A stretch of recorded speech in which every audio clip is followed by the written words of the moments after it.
Today I would like to share with you how I turned a big box bike into a competent trail bike while staying under $800 in total. If you've been following along in the series, you'll see I've made another upgrade to the Warrior 3.3. Yep, I switched it to a 1x drivetrain. More on that later. If you're seeing this bike for the first time, let me bring you up to speed real fast. My goal was to have a capable full suspension bike for as little money as possible. So I set out online and found the Warrior 3.3 by chance. It was being sold for $250 brand new. For that kind of money, I started looking around for reviews and more information, but for some reason, I couldn't find anything relevant.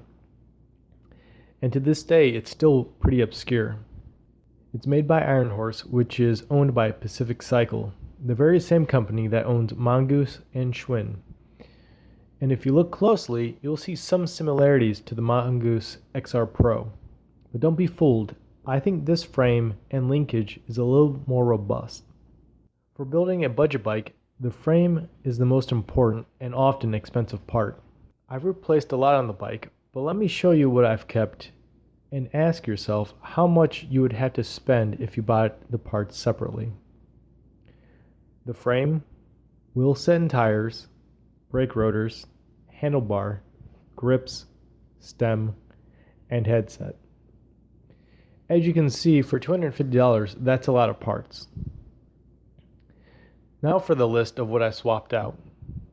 Fork, shock, dropper post, seat, pedals, hydraulic brakes, and the following parts are a 1x conversion kit: bottom bracket, crank, chainring, chain, cassette, derailleur, and shifter.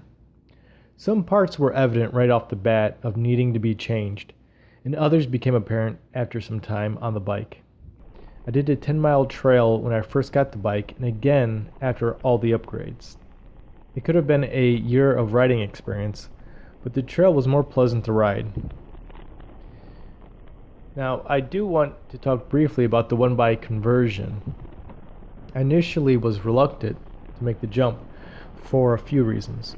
At first, I couldn't find a cheap, easy solution, and secondly, I was a bit overwhelmed with all the options and didn't know what gear ratios I would need. With the 3x setup I had, if you roll out all the overlapping gears, it would have came to 12 distinct gears. Upgrading to a 1x12 setup would mean I would need a new hub or wheel set, and the cassettes for those are still pretty costly. Then I looked at switching to a 1x10. It would allow me to use the same wheel set, and the cassettes for those are fairly inexpensive and competitive. Long story short, after much shopping and comparing gear ratios, I finally landed on a 32-tooth chainring and a 11x48 cassette. This kept my current gear ratio for the most part. It still allows for great climbing while also being geared high enough for the road when riding to the trail. I also found that shifting is faster, which surprised me. So, is 1x better than a 3x? I would say yes. But is it a game changer for the casual rider? In my opinion, no. If you have a good 3x setup, there really isn't much to gain, aside for a more modern look and a little weight savings, though you do add weight to the rear wheel. With this last video, this will conclude my budget build series of the Warrior. I hope you have learned something or were inspired to take on your own budget build.